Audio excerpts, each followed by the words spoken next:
No mai haere mai. Welcome to Climate Kōrero, brought to you by Climate Action Tai Tokerau, the podcast where we dive deep into the challenges, obstacles, and perspectives shaping our changing climate. Join us as we explore how communities across Tai Tokerau, Aotearoa and beyond are adapting, growing, and finding strength in the face of our changing climate. From local heroes to global movements, we kōrero with those on the front lines of sustainability, innovation, and resilience. Whether you're a climate advocate or just curious about the world around you, there's a place for you in our conversation. So grab a cuppa, settle in, let's talk climate. Kia ora and welcome to our podcast. I'm very much looking forward to talking with Professor David Norton today. Professor Norton is a Professor Emeritus from the University of Canterbury, having recently retired. But I'm sure he's very, very busy, as we'll find out soon. His disciplines have been around native forest ecology, conservation management, threatened plants, ecology of remnant habits, and some really interesting work around the confluence of farming and nature. And so we'll explore all that with a bit of luck, and also how a lot of his background and knowledge informs his thinking about climate change and how we best address that. So yeah, welcome, David. Well, thank you, Peter. It's a nice introduction, thanks. Well, yeah, you're a South Islander, of course. You were born down there, I imagine. Yep, no, I've lived almost all my life down here, most of it in Christchurch, but now at Lake Hawea down in the Southern Lakes area. Yeah. It's interesting that you've been an academic, but you also have your hands in the earth quite frequently. I'm just thinking, for the career trajectory you've been on, can you take us back to when you first felt a strong connection to nature? Was there a place or a moment that stands out for you? Yeah, it's an interesting question. I mean, I grew up in a city, and that's where I lived through school and those times. I guess I was into the outdoors. I was really keen on climbing. So in my secondary school years, I spent a lot of time up at Arthur's Pass and the weekends and the holidays climbing. But the funny thing is that I was really keen to work in agriculture. So I was very keen to work in forestry. But I ended up going into agriculture and then back into forests. So it's a bit of a funny route. So when I was in my sixth form year, I spent the summer working out at what was Airwell Forest. It's now Ngaitahu Farms, but it was a big plantation forest. Spent the summer thinning trees and pruning trees and doing all those boring things. And I was dead set on becoming a forester. And the next year, my parents moved to Auckland. And I didn't want to leave the South Island because I loved climbing and I wanted to be close to the mountains, and there aren't many mountains close to Auckland. And in those days, you had to go to university in the town where your parents lived. If you wanted to go somewhere else, you had to pay for it yourself. There's no government subsidy to help you go there, unless the course you wanted to do, you couldn't do in your hometown university. So back then, this is in the 80s, might have even been the late 70s, I think. You could do the first 2 years of forestry, you could do at Auckland University, and then you go to Canterbury for the last 2 years.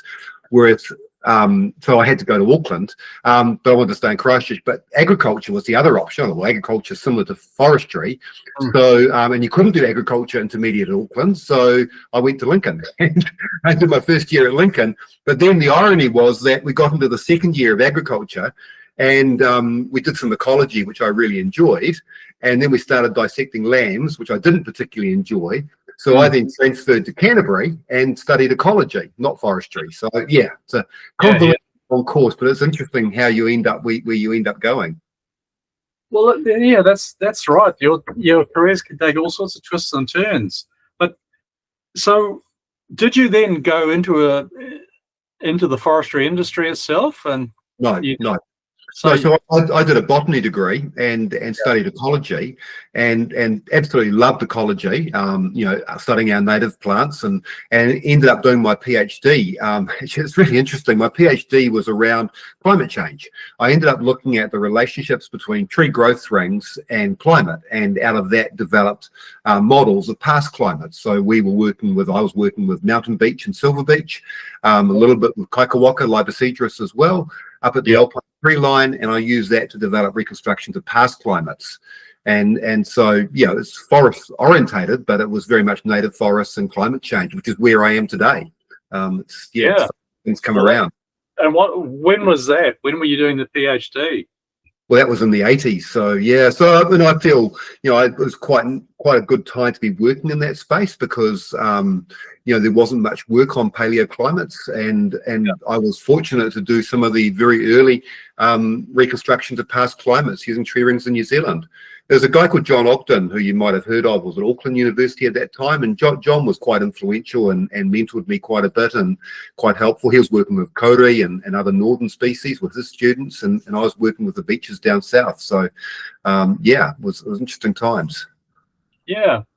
Well, was there an awareness then of the impending problem of climate?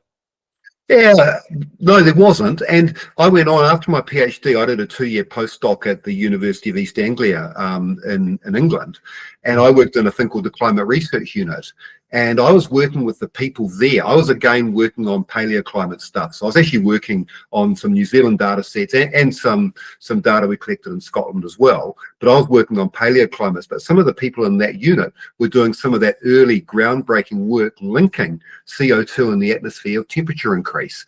And while I was aware of it, I wasn't working in that space. So, I was aware that work was going on, but it wasn't something I was working on. So, yeah, and I look back at that and think, wow, that was 40, 50 years ago now, and that's what was happening then. And yeah, I guess I didn't get involved. I got involved in other things when I came back to New Zealand. But it's interesting. Yeah, so we're talking almost 50 years of that awareness. Yep, without a doubt. Yeah. So I mean, as you think about it over the years, who've been the mentors or who've written the books that shape your thinking? Who do you particularly admire? Yeah, it's another interesting question, and there are several people along the way. When I came back to New Zealand, Matt McGlone, who worked at Landcare Research, or it was called Botany Division in the day, Matt was quite a big influence on me at that time, and it's interesting, his advice I ignored. I came back and I wanted to work on forest ecology. I really wanted to get my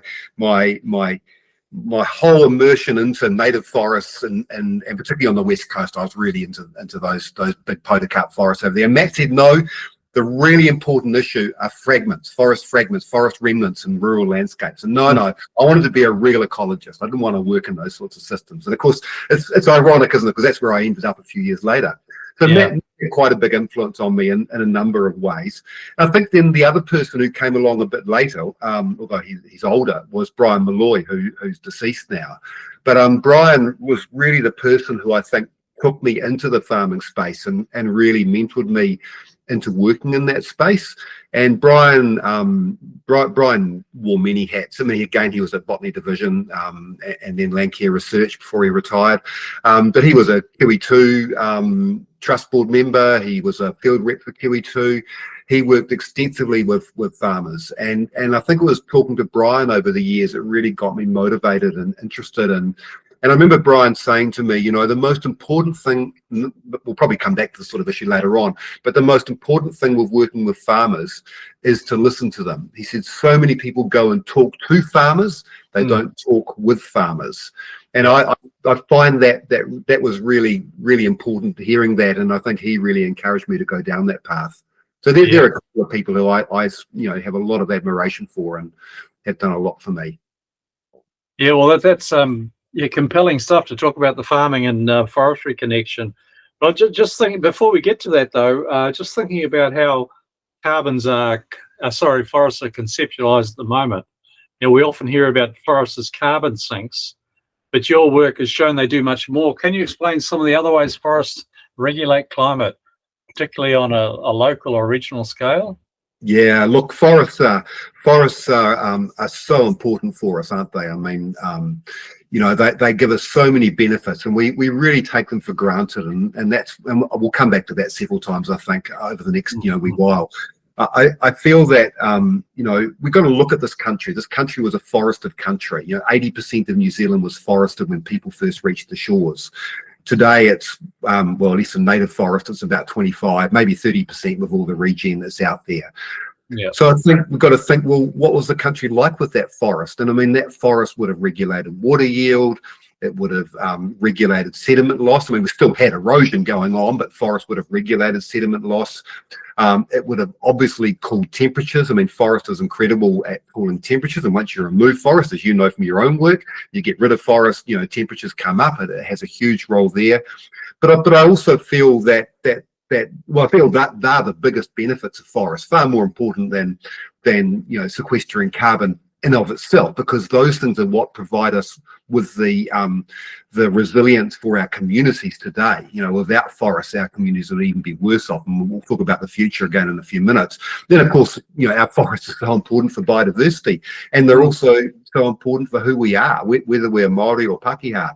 You know, forests are critical for who we are, for Māori, for whakapapa, and all of those reasons. For me as Pākehā, it's what I relate to, the mountains, the forests out there, and all of those things. So I think the whole range of those values, and yes, they are immense stores of carbon. I mean, I'm not belittling that at all. They're tremendously important stores of carbon, but they have all these other values as well. Yeah, because we can look at forests from a sort of a transactional viewpoint, or, you know, what do they call it, nature-based solutions. But that's still that's a very human perspective, isn't it? I feel like you know how Te Mana o Te Wai talks about the value of water itself. I think we also need to talk about forests for their own value too, and I think that'd be probably pretty prominent in your work. Yeah, I mean, look, I think nature-based solutions are really, really important, but it is a transactional way of looking at the value of forests. And I think forests have value in of themselves. I mean, that's always one of the most fundamental reasons why we do conservation, is because biodiversity has value in of itself, irrespective of what it offers us. And, you know, that's so important. But I do think that the idea of nature-based solutions is important as well, and in the sense that it's yes, it's transactional, but it's like looking at using forests rather than trying to look at using artificial means of dealing with these problems we face. Forests could offer us so much, but yes, they've got values in of themselves, absolutely.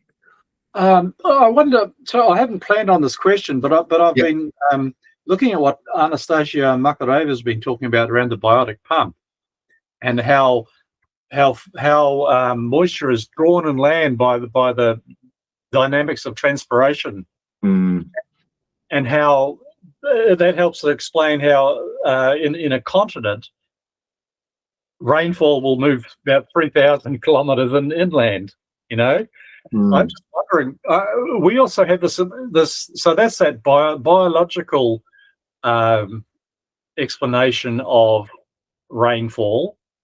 There's also, of course, the geo sort of mechanical view that you know, the rain comes in from the sea, and it, and in your case, hits the Southern Alps, and sometimes you guys don't see much of it.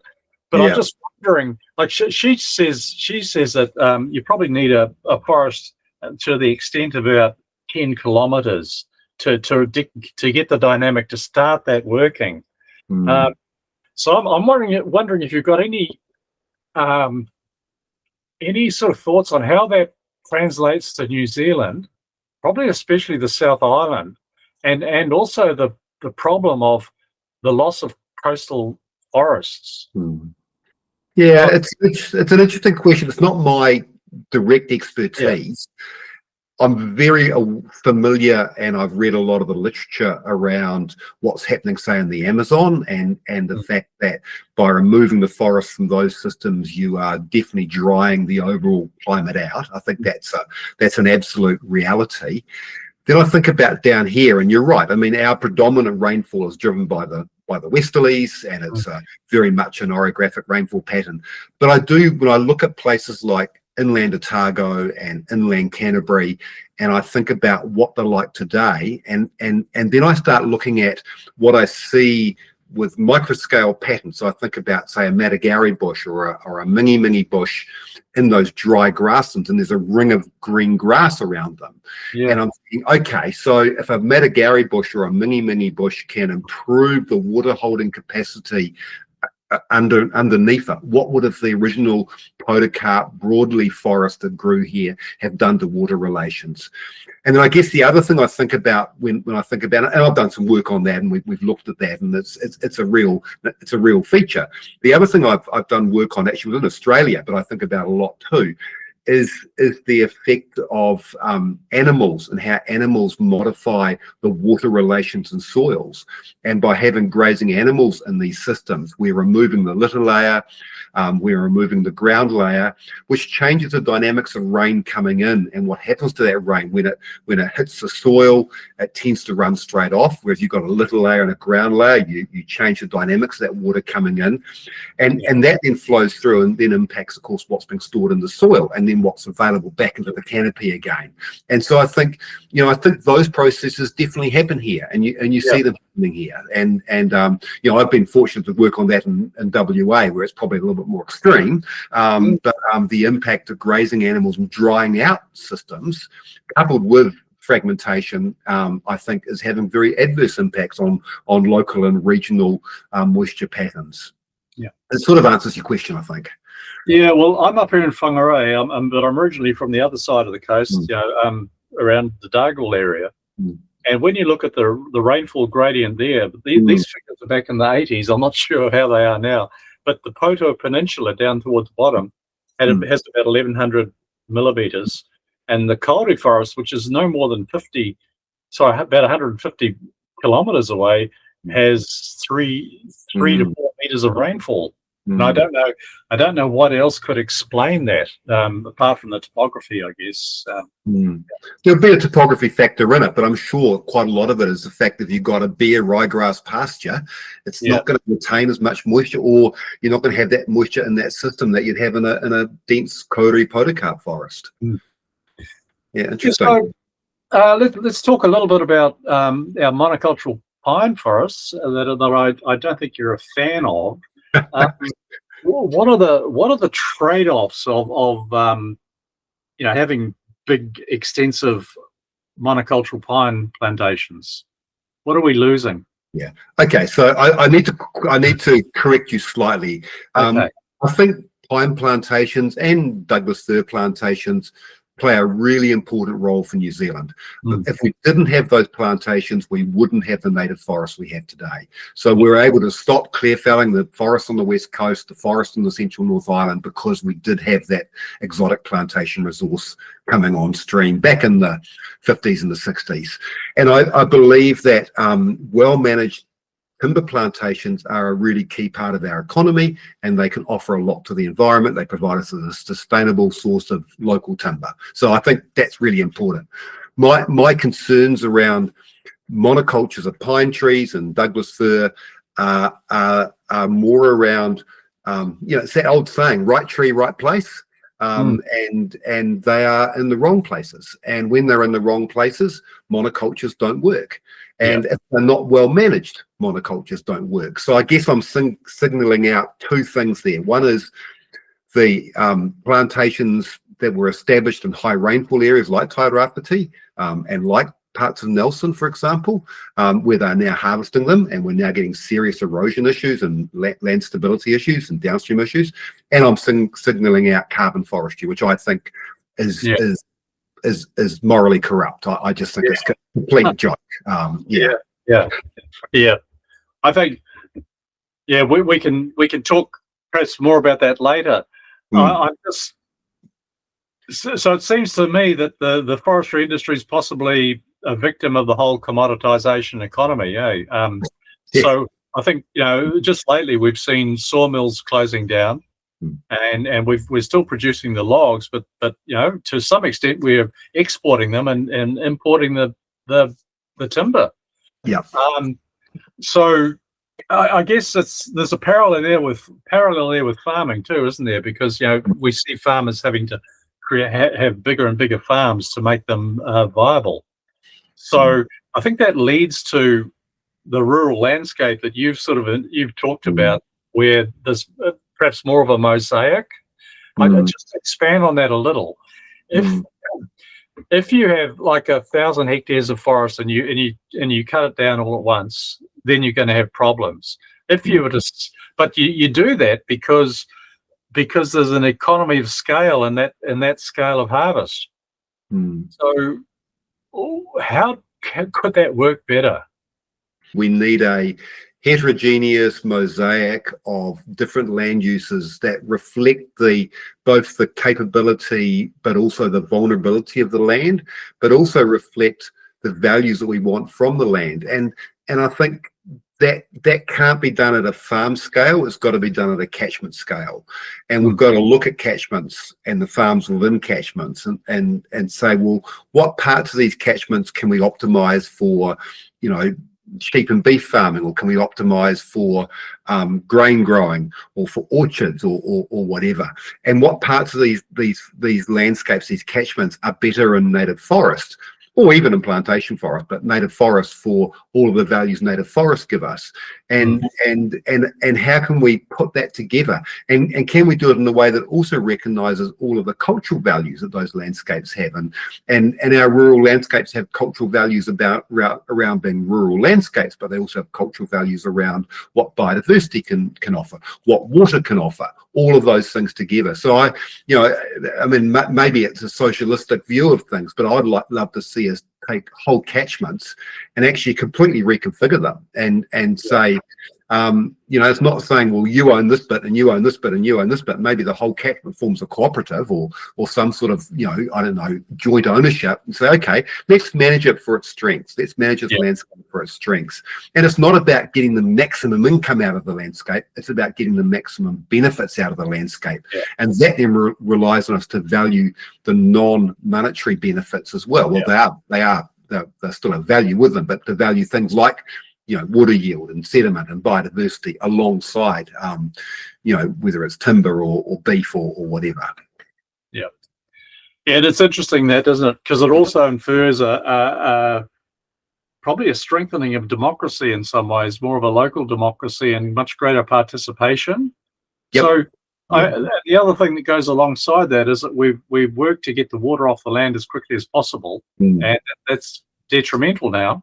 Coupled with the loss of wetlands. So that catchment scale management, and even management's the wrong word, because like in the regeneration sense, you work with nature, so you have to drop that that arrogance that we have. Yeah.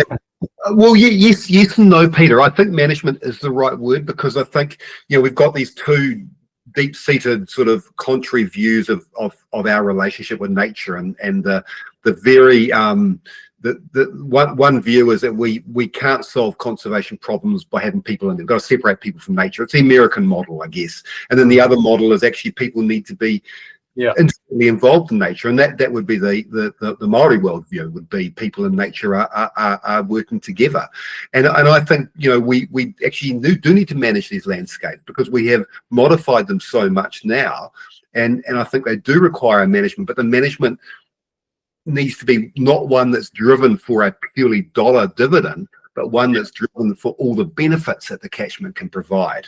And I do think that water, I keep talking about forest, but when I'm talking about forest, I'm thinking about forests and wetlands together, because to me, forests and wetlands aren't separate things. They're all part of the same. And water is such a key part of that whole story, particularly in a country like here, where we get, 12 meters of rain in some parts of the country, go this way 20k and go that way 20k, and we're only getting half a meter of rain, so water is so important. That's there's no sense of moderation in the South Island, huh? So that I guess it keeps leading us to farming, doesn't it? Because you had that background in your farming studies, and that led you to ecology. But I sense that you've had, there's evidence there that you've had quite a lot of engagement with the farming industry.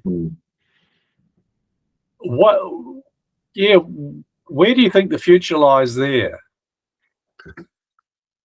Yeah, there are several futures, I suppose. It's a weird thing to say.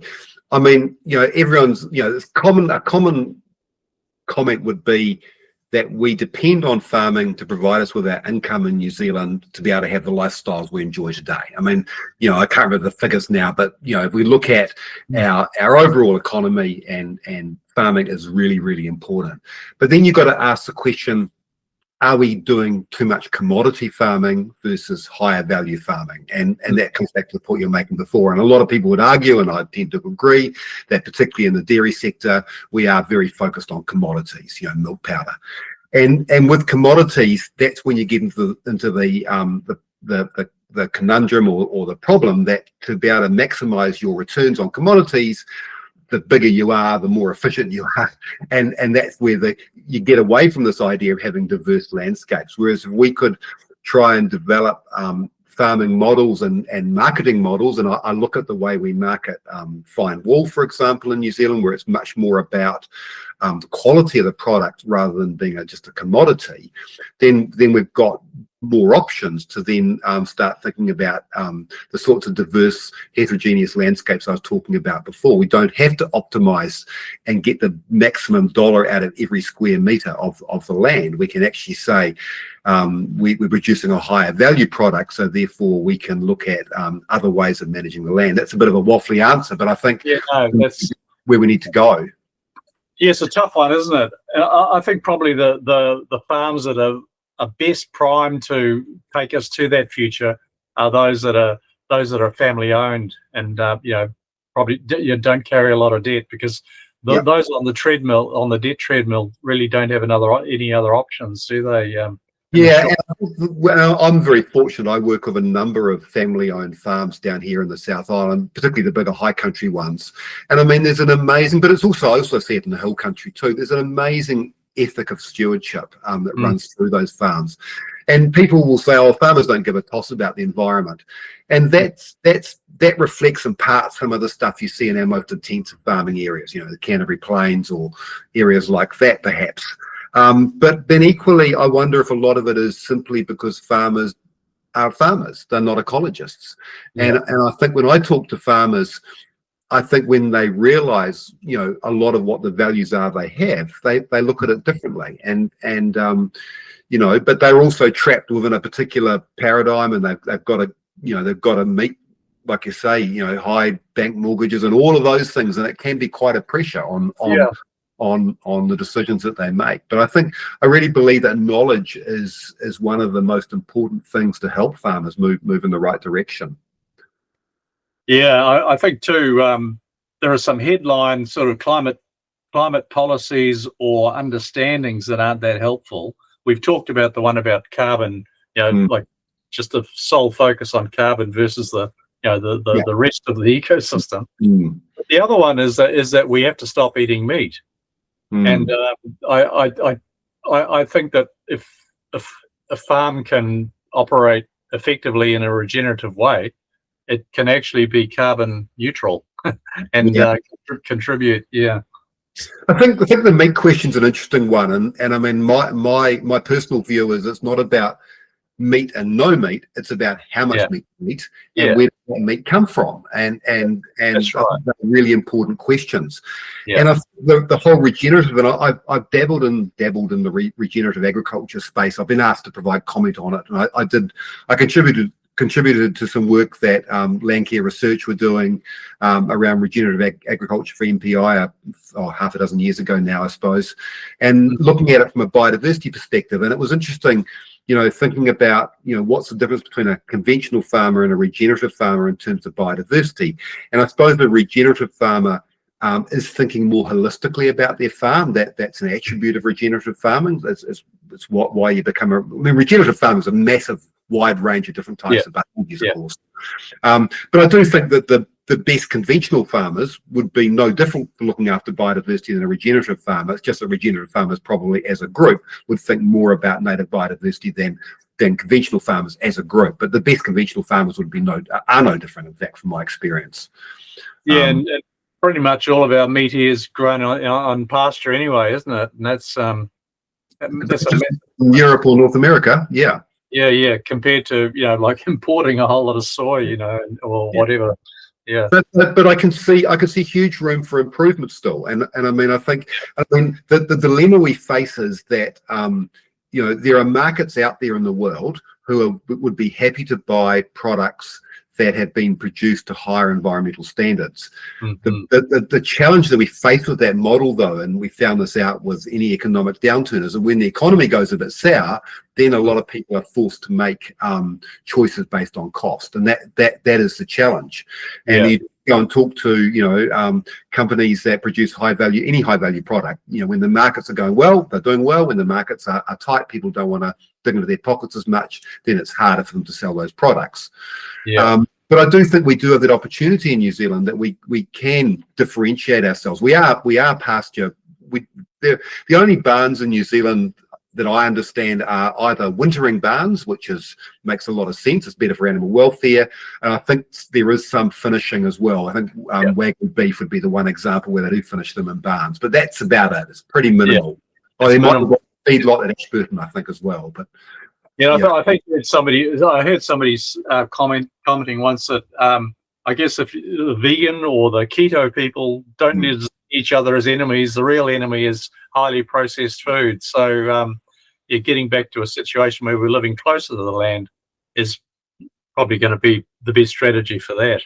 But if we were to move to the sort of model I have in my mind of catchments working together, thinking about, what is the best way to use their catchment, then you could see the opportunity to connect much better to local markets and the whole lot flows through. And I mean, there are other things that represent problems in New Zealand, which are around the way our whole food supply system works. But if we can, get, catchments working together, then linking to local markets, then hopefully you can, change some of those things. Do you think, when you look to places like South America and Southeast Asia, and you see those massive, the terracing of hillsides, do you think there has a place here? Because without clear felling more forest, but if you look at perhaps at marginal sheep country, there could be in the future a more productive use of that land and water harvesting. But couldn't we terrace it with forest and native forest and wetlands? Couldn't we create that same sort of environment by weaving native forest and wetlands through those areas and using that, so we're getting all the benefit? I look at what's going on in other parts of the world and some of these increasingly severe monsoons in places like Nepal. Those systems just collapse. Can we use forest and wetland to create those more productive landscapes? Because we know that cattle, for example, will perform better when they've got more shade. So can we create that sort of environment to get better performance? Yeah. What have been some good models of how communities can help farms to perhaps include, protect the remnants and maybe help with riparian plantings? Have you got any sort of models of success and that you've encountered there?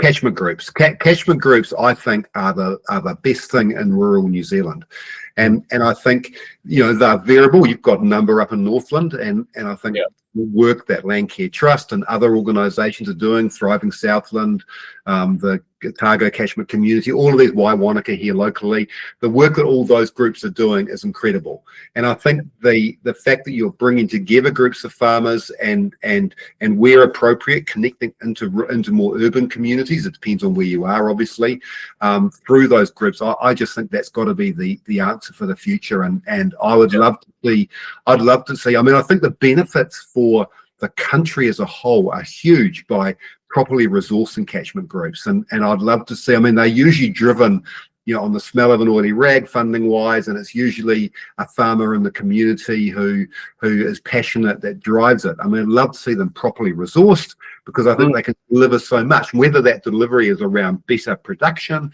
or whether it's around better water or better whatever outcomes. I think catchment groups are the way to go. And I think in the longer term, it'd be so good to see them better connected with those urban communities downstream, because, again, Nelson could be a really good example where you've got big rivers coming into Nelson or around the Nelson, Motueka, Richmond area that are coming out of rural areas, and the people in Nelson, the Maitai River in downtown runs through downtown Nelson. It's affected by what happens up the catchment. The Motueka is the same. The Gisborne's the same with its rivers, and if we can somehow connect those urban communities with the catchment groups further back, I think that's a real would be a real win for the future. Yeah, so it's good. There's payoffs there in terms of drought and flood resilience, isn't there? But also connecting the people in the urban areas back into those rural areas too. I mean, that's got to be the next step. I mean, we're not there yet, but yeah. Yeah, well, here, in Northland, our biggest catchment is the Kaipara, and the Northern Wairoa, and they tell us that 700,000 tons of sediment flow into the Kaipara annually.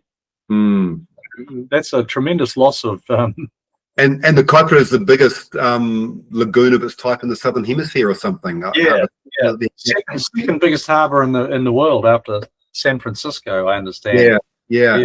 I mean, I have worked a little bit up there. We've worked on a couple of farms in the Kaipara, and there seem to be, and I'm vaguely aware of what the Forest Bridge Trust is doing, for example, and there seem to be some tremendous opportunities to better marry the sorts of things I'm interested in to better bring. There's some great forest remnants out there, and opportunity to look at some of those little catchments. And of course, the Kaipara has got thousands of little catchments all going into it. Every headland's got a dozen catchments on it, and you could do so much, I think, and still have really productive farming businesses sitting within that sort of landscape. Yeah, and that may also involve sort of surrendering some farmland back into wetland. Yeah, and I think but you see, wetlands are also beneficial for farming because wetlands can also store water, so you can get reticulated water out of wetlands. So I mean, it's not a loss for a farm. It's actually can be a win. Yeah. But it requires quite a large sort of rethink of our economic models, isn't it? Do you find that daunting? Yeah, look, we have this conversation sometimes about, some people think we should just throw the current capitalistic model out, but we're not going to do that. It's not going to happen. So we've got to find ways to work within the current system and to try and reshape it. And I believe, I'm a great believer in bottom up, and I think, this is why I come back to catchment groups. I think if groups start doing the stuff, which they are, and adopting, and Forest Bridge Trust, I mean, I know it's primarily a biodiversity linkage thing, but I mean, it's a whole group of farmers working together for an outcome. And that's how these change. Government's never going to make these changes. It's going to be driven from the bottom up. And I just think empowering those groups is so important. As I said before, if we can properly resource, give them good staff to help support them, that's such an important way to get these outcomes we want. Yeah, when I think about it, you think about like the total value proposition of that more regenerative approach to design that you're talking about there. It's about the economic gains, but it's also socio-cultural and environmental, and they're all valuable to us. So I do love that focus on the catchment. Yeah, and I think thinking about the catchment, it may be that one farmer here is a sheep and beef farmer, and this farmer here is a dairy farmer. If we were to reconfigure the catchment, it may be that the sheep and beef farmer might have some really good dairy land, and the dairy farmer might have some really good land that could go as native forest. So if we could reconfigure things, we might be able to get a more optimal outcome for the catchment, both socially, environmentally, and economically. Yeah. I also, land use is an issue too, because that dynamic I described before, where farmers have to have bigger and bigger and bigger blocks to be viable.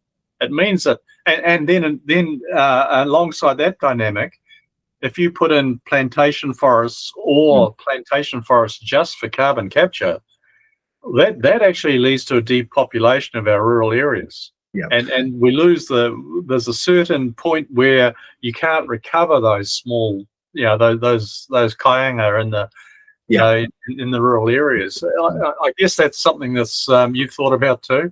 Yeah. Well, look, let's talk about carbon farming for a few minutes, because to me it is the most selfish type of land use we have in this country. The way I see it is that somebody is thinking, oh, we've got a climate emergency. Someone's prepared to pay for carbon credits. I'll grow this crop because it produces, a heap of carbon credits in the next 30, 40 years. I'll pocket my money. I'll be dead. The money will have moved off somewhere else. The future's not my problem. And what it's doing is it's leaving a liability for that community and that catchment in the future. Who's going to look after that carbon forest when it starts opening up and collapsing? Because pine trees are early successional trees. They're not mature, long-term, naturally regenerating trees. Who's going to look after the weeds and the pests that are in there? Who's going to be responsible for the carbon liability when that carbon starts breaking down? Who's going to be responsible for all the erosion and water loss out of that catchment? So I think it's perverse. It really is. And I said before, I think it's morally corrupt. I think it's purely making money out of a crisis that we're facing without any thought at all about the future. Yeah, and a lot of it's, of course, is based on modelling. And I heard somebody say that all models are wrong, but some are useful. Well, the reality is pine trees will grow fast and they sequester a lot of carbon. So, if you've got to invest, I don't know how much money you're going to get, a shit ton more, sorry, my language. That's basic. I mean, there's no two ways about it, but it's not thinking about the future. And I mean, I've argued for a long time, and I would still argue it today, is that the only forests that should be allowed as carbon forests are when they are investing probably half of their income into some sort of fund that looks after the future of that forest. And as no one is doing that, I would suggest that be half the income should be going into a fund that then manages the future of that forest, transition to natives or whatever. Yeah, and carbon markets are full of risk anyway. Yeah. So I mean, you'll know more about this, but I understand that the lookup tables for native forests were based on pretty on very sort of confined examples compared to how pine has been sort of measured to death. Yeah, absolutely. It is being there is work going on in Landcare Research, and probably others are doing research at the moment for MPI to try and improve the lookup tables. But I think the problem is, again, the lookup tables are only, carbon is only part of the value that native forests provide. And I think that, to me, is the important issue. The issue is not native forest versus pine trees for carbon. It's what are all the other values that native forests can provide, and we're not taking those into account. So we started off talking about them. It's all those other values: water yield, sediment control, all the cultural values, everything else that native forests provide that are just not being taken into account. Yeah, out of Tahihani here on the coast, John's done a biodiversity index for his trees, and Puriri comes out on top. Yeah, I mean, what John's doing over there at Tahi is incredible. I've visited there a couple of times, and I mean, I think that what they're doing is marvelous. And his model is one. I think, I'm not sure where they're at now, but they're basically shifting the whole farm to native forest, and that's an option that they've taken. But I don't think every farmer needs to do that. As I said before, I think to me it's about looking at the whole landscape. But I mean, there are other. And look, I think what Paul Quinn's doing around Totara up in Northland too, I think that's got a lot of potential. And I think it would be awesome if we could have totara available as a commercial timber within really well managed, sustainably managed, native forests. I'm not advocating for totara harvesting out of mature old growth forests. I'm arguing for it in regenerating forests, but I think it could be part of the equation. Yeah. What's it? I live right next to Western Hills here in Whangarei. I can throw a stone from my place into the bush. And but being up there, after a while, I started to notice that there were puriri posts and bits of barbed wire and things. And then you notice the ruts that the sheep had made going around the hills. And what at first glance looks like a native forest is actually a massive piece of regeneration. And it's not, I mean, nature's got an amazing capacity to regenerate. Yeah, it has an amazing capacity to regenerate if we remove what in my mind is the key stressor, which is ungulates. You're really lucky in Northland, you don't have deer. Well, I think they got rid of them again. Hopefully they have. But deer, goats, pigs, and then down here, chamois and tar as well. And to me, they are the elephant in the room, quote unquote, in terms of future of our forest systems. And I think we have some really, really big problems in New Zealand at the moment. We have more deer, I think, out there today than we've had since before the helicopters came in. We've got tar at numbers that are mind-boggling. We've got more goat populations around. Pigs, just every farmer I talk to will tell me that pigs have just recently arrived. We have some huge challenges out there with these animals, these ungulates, threatening the very basis of what we've been talking about for the last 45 odd minutes. If we don't manage these ungulates, the values that our forests have are really severely compromised. And I really worry about our old growth forests, even in the heart of southwestland, where we go tramping all the time. These forests are severely compromised. And then when we add climate change on top, which is another stressor with deer and goats and pigs underneath, that scares me. There's one thing that really worries me for the future more than anything, leaving aside politics, is that interaction between ungulates and climate change. I really worry about that. Would you anticipate potential collapse of systems then? Absolutely. We're up in Nelson. My daughter lives up there, and we're up there tramping a month or so ago, and we're up in the Richmond Ranges, and we walk through an area where all of those forests have been impacted by deer for decades and decades, but goats are there now and pigs are there now, and it seemed to me that where the deer have opened it up, the goats have come in and opened it up more, then that makes an environment in which the pigs can then move through. And we were seeing palm-sized rocks on the surface, grey rocks. There shouldn't be grey rocks on the surface of the beech forest. It should be covered in litter and mosses and ferns, but they're just turning the ground over. And I think that is going to lead to forest collapse. And I'm told, I don't know the North Island so well, but I'm told there are similar examples, quite widely through parts of the North Island of that deer plus goats plus pigs together leading to forest collapse. Or potential collapse. And then you throw drought stress from climate change, and that really scares the hell out of me. So look, you're living in Hawea. You will have had contact with the farm down there on the lake, Lake Hawea. Yep, Lake Hawea Station. Yep, no, I've worked with them, and I actually helped them write a farm management plan that builds biodiversity in their farming operation. So no, I know Jeff and Justine and Finn and the family really well over there. Yeah. And were you involved in doing their carbon accounting? No, I wasn't involved in that. So I've more sort of helped them understand what biodiversity they have and put up some monitoring. We actually worked on the farm before they owned it. We had a project that included that farm under the previous owners. So I have actually been fortunate to work there for a while. And I give them a lot of advice around biodiversity and managing biodiversity on the farm. Hey, well, look, this has been very, very edifying for me. Just a few questions before we finish. How's retirement going for you?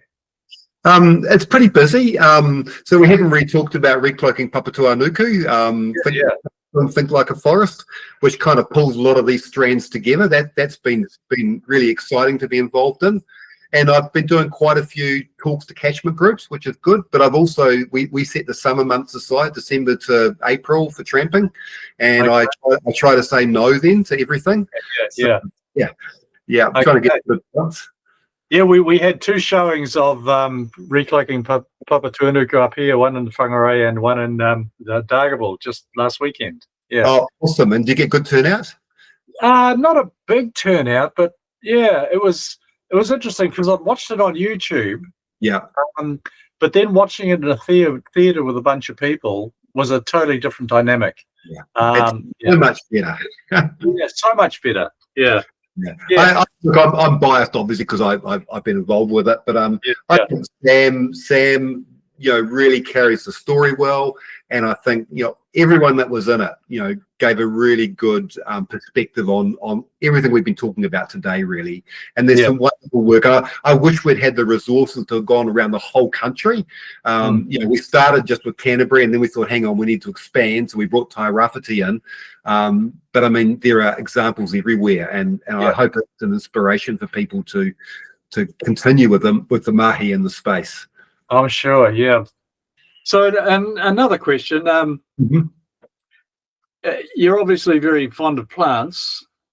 What are your pin-ups? What are your favourites at the moment? That's a hard question to answer. I'm often asked that. I don't have one favourite plant. I mean, I love Rimu. Rimu is a beautiful tree. I love our alpine dracophyllums, you know, those weird looking Dr. Seuss tree things, you know. I love our mountain buttercups. So I love mistletoe. I could go on forever. You're not monogamous then, eh? You've got a range of them. Yep, absolutely. Yeah. Totally. And probably the final question: if you had, this is two parts. If you think about your legacy, and if there's one thing you'd like to have achieved by the time it's your time to move on, what would that be? Yeah, I mean, legacy is a funny word, and I don't like the word legacy, because legacy to me is about, you know, people getting awards and things because of what they've done. I like the term being a good ancestor. Okay, and it's a better way of looking at it. And in my mind, you know, for me, what I'd like to be able to, and I've got grandchildren now, so I can think down the path that far. I'd love to see us adopt recloaking Papatūānuku. I'd love us to think about landscape resilience, about building a country that is resilient, because climate change is going to happen. I mean, obviously we need to reduce our emissions to zero, but irrespective of that, climate change is here now and it's going to continue for decades to come. We need to build resilience, but we need to reconnect people with nature as well in doing that. And so I guess, you know, I would hope that the work we're doing now around recloaking Papatūānuku, I'm very active at the moment in trying to get a national ungulate strategy for New Zealand, which I think is integral to recloaking Papatūānuku being successful. If that can get traction, that would be what I think I can offer to the future generations. And that would be the thing that I'd love to see, you know, my input over the next, you know, couple of years, hopefully lead to some action in policy and economics and on the ground to get those things underway. Yeah, that's fantastic. One of the big focuses for us at Climate Action Tai Tokerau is food, because we recognise that, like Kai, is the way we produce our food is where most of the damage to the environment has come. Have you got any thoughts on food systems and their integration with forests? In asking that, I'm aware of the current understanding that a lot of the Amazon is actually a garden and has been significantly modified by humans, but we don't have the same culinary options in our forest, it would seem.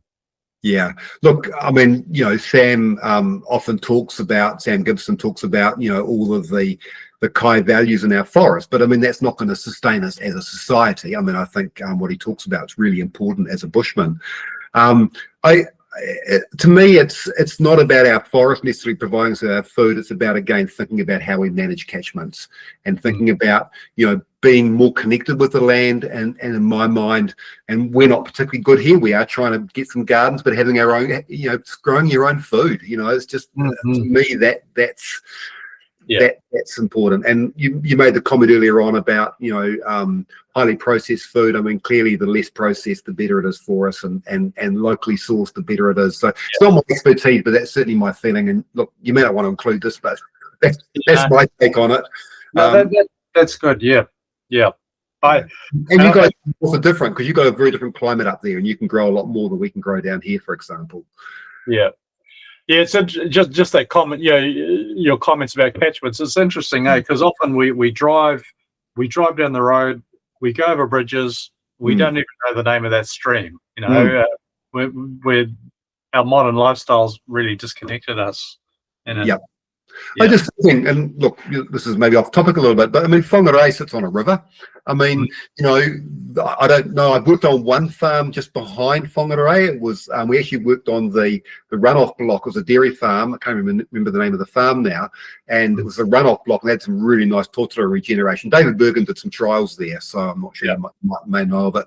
But I mean, there must be a big catchment that comes into Whangarei, and you know, the way those people are managing that land must impact what happens in town. And when you get Cyclone Gabriel up there, it can affect. So again, to me, whether it's water, sediment, or food, it's about better connecting the people in Whangarei with their environs.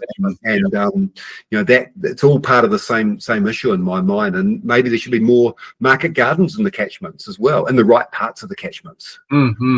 Yeah. Hey, thank you very much. Really Okay, appreciate welcome. Please do ask me. I appreciated it. And I'm enjoying your book, by the way, too. I'm not quite finished yet, but I'm really enjoying reading that. It just reinforces a lot of my thinking, so it's been really good. Yeah, when you look at what they're doing in India and Africa, it's quite inspirational. Yeah, bringing rivers back to life. It's a bit hard to translate those ideas to here because it's quite different, but it is, there's something to learn from that. And I think the other thing you touched on before too is that people also making their livelihoods somehow in those environments and in the forests. Yeah, from Rajasthan and India, I think it was Rajasthan, and how person and they've been threatened by mining companies or whatever, but they've helped bring water back into those landscapes. And my daughter was through there a couple months ago, and it's dry. So I was really impressed to read that. So that was awesome to hear. Hey, well, look, thank you very much, David. That's inspirational, and I hope we can spread this far and wide. Well, it's a pleasure to talk to you. I love chatting about these things.